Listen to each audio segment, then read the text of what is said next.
311, radiografía de un atentado, nos lleva a aquel fatídico día en que Río Tercero fue sacudido por explosiones devastadoras. La lucha incansable de sobrevivientes y familias por encontrar la verdad detrás de la tragedia. Emocionantes testimonios revelan el coraje y la determinación en su búsqueda de justicia y transparencia.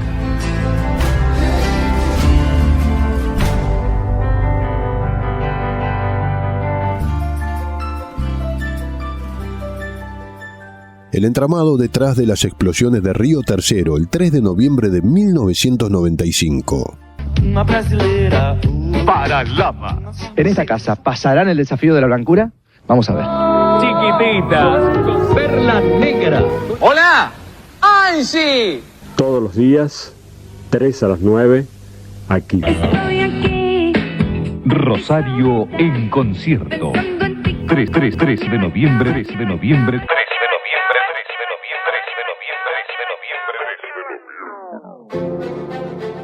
Los 90, toda una generación marcada por esta particular década, pero no todo era estabilidad y uno a uno. En nuestro país pasaban cosas dignas de una serie de Netflix. El levantamiento cara pintada, la tablada, la venta ilegal de armas, el atentado a la AMIA, las voladuras de la fábrica militar de Río Tercero. Sobre esta en particular, poco se habla, por tratarse del interior del interior. Fabián Menichetti, periodista de Río Tercero. Parece que lo de Río Tercero hubiera sido allá lejos, hace tiempo. No tuvo la misma atención mediática, capitalina digo, que otros hechos tenebrosos como fueron el atentado de la AMIA, la embajada de Israel, que fue terrible, fueron de terror, pero lo de Río Tercero no tuvo esa exposición en los medios nacionales. En el sur de la provincia de Córdoba, allá por el año 1913, específicamente el 9 de septiembre, se fundaba la localidad de Río Tercero. Con la llegada del ferrocarril, la conocida estancia Medialuna se convertiría en este pueblo que, con 3.000 habitantes, en 1939 le abría las puertas a la instalación de la fábrica militar. A partir de ese momento, en unos 15 años daría un salto para convertirse en una prometedora ciudad de 20.000 habitantes. Fábrica Militar Río Tercero tuvo su pico de ocupación laboral en la década de 1970, cuando superaba a los 2.000 empleados. Pero desde fines de los 80, Fabricaciones Militares inició un proceso de decadencia y desinversión que se aceleró en los 90. Muy 90 todo.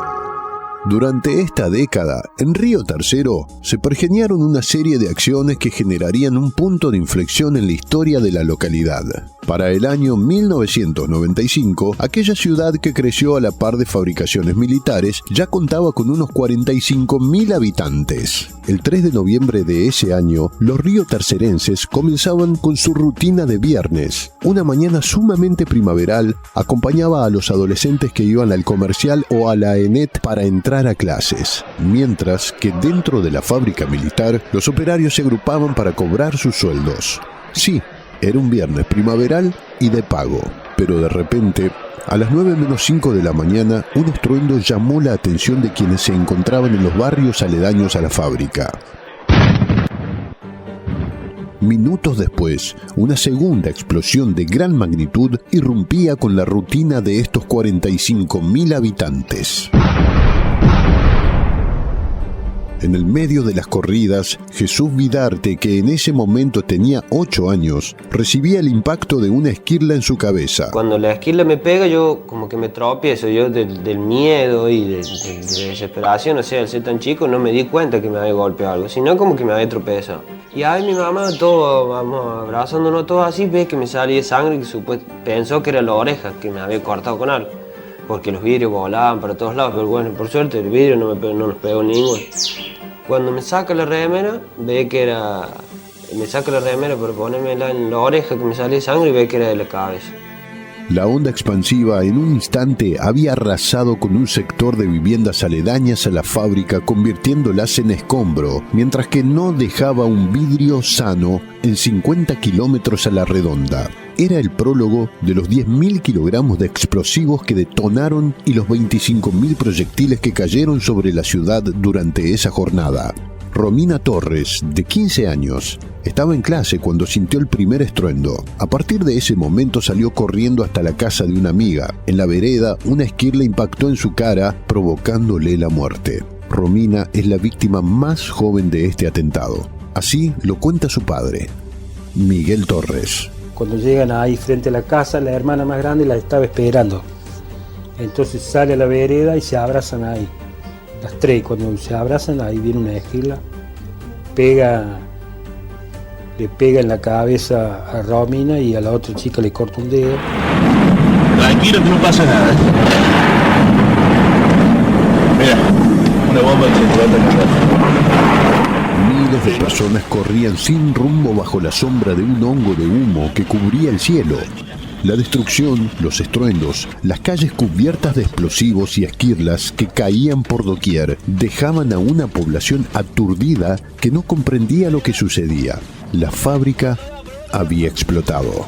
Miguel Torres. Se desató una ola de terror, de miedo, que la gente huía hacia cualquier lado porque algunos sabían más o menos lo que estaba pasando y mucha gente no sabía.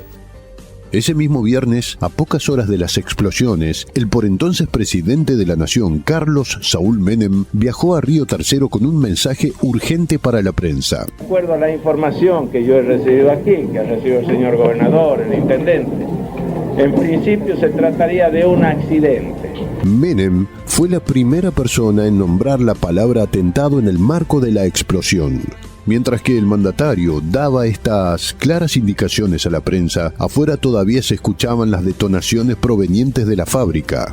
Se trata de un accidente y no de un atentado. Ustedes tienen la obligación de difundir esta palabra. Pero, ¿por qué esa necesidad de desligar la explosión con la idea de un atentado? La abogada Ana Gritti fue la única querellante de la causa, mujer del docente Oder Dalmaso, una de las víctimas de la voladura. Gritti falleció en el 2011, convirtiéndose en un ícono de la lucha por la justicia para los riotercerenses. Ella fue quien comenzó a denunciar que se trataba de un atentado para encubrir la relación de la fábrica con la venta ilegal de armas. Pero cuando hablamos de un hecho intencional, tenemos distinta cantidad de muertos, pero no nos diferenciamos del 11 de septiembre para los norteamericanos.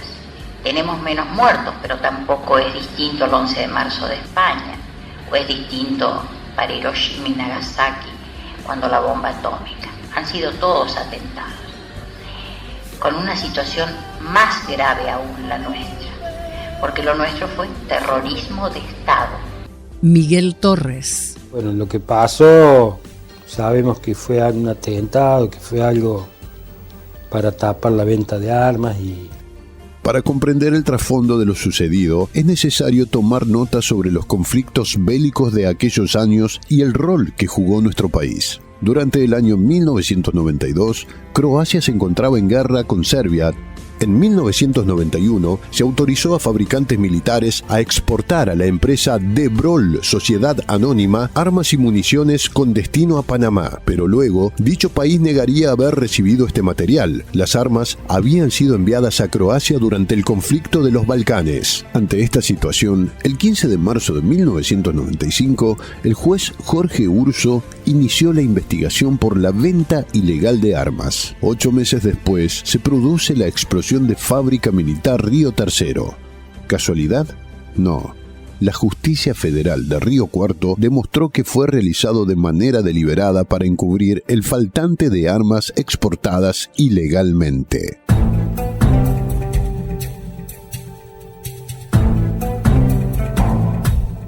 El atentado en fabricaciones militares dejó el saldo de 7 muertos, más de 300 heridos y unas 15.000 personas autoevacuadas. Sin embargo, luego del atentado hubo una serie de muertes dudosamente relacionadas a la causa. Un accidente aéreo, un helicóptero del ejército argentino que cayó en este campo. Presumiblemente había salido del aeroparque metropolitano.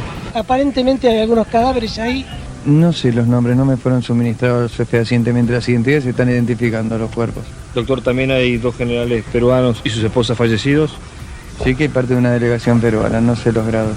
En 1996, 11 personas murieron cuando un helicóptero del ejército argentino cayó sobre el campo argentino de polo. Entre las víctimas estaban el general Juan Carlos Andreoli, que era interventor en fábrica militar cuando estalló la fábrica de Río Tercero, y el coronel Rodolfo Aguilar, agregado militar en Perú, que había alertado sobre el tráfico ilegal de armas. En 1998, el ex capitán de navío Horacio Estrada fue hallado muerto de un disparo. Estrada fue quien ofició de enlace en su momento entre los presuntos traficantes de armas Jean-Bernard Lasnaud y Diego Palleros para realizar los envíos a Croacia. Hablando de Croacia, también sufrieron muertes violentas y dudosas Francisco Callejas, quien era un técnico riotercerense de fábrica militar que habría viajado a Croacia para calibrar cañones argentinos, y el operario Vicente Brusa, que había denunciado cómo se acondicionó el armamento. A estas muertes se le suma un proceso judicial con irregularidades sumamente llamativas. Desde un comienzo, se trató de imponer la hipótesis de un accidente.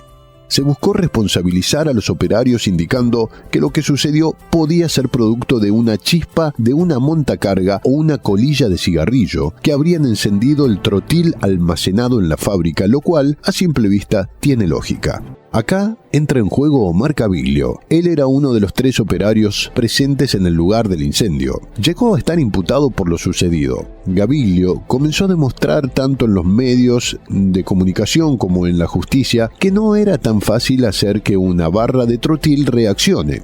Gaviglio denunciaba que el trotil utilizado en los primeros peritajes había sido alterado con aluminio para facilitar su reacción.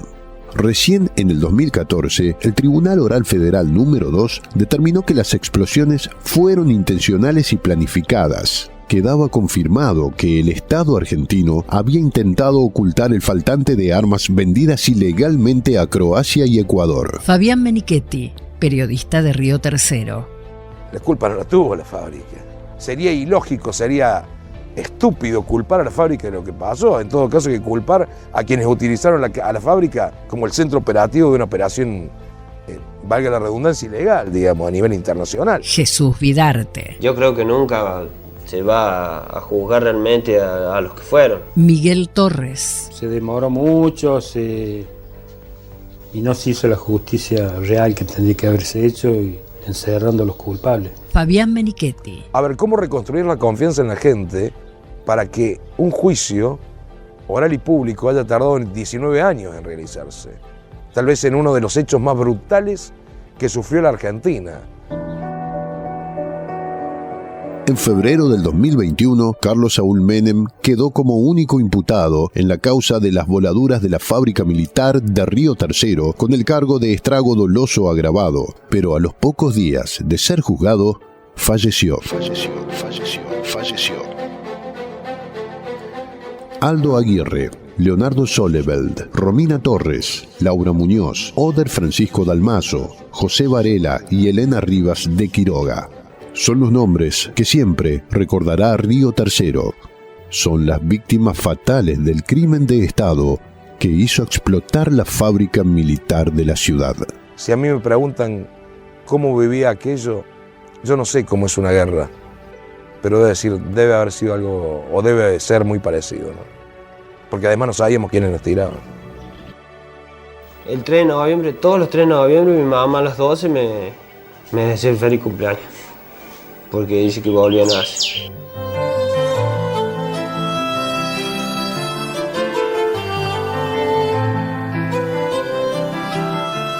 ...311...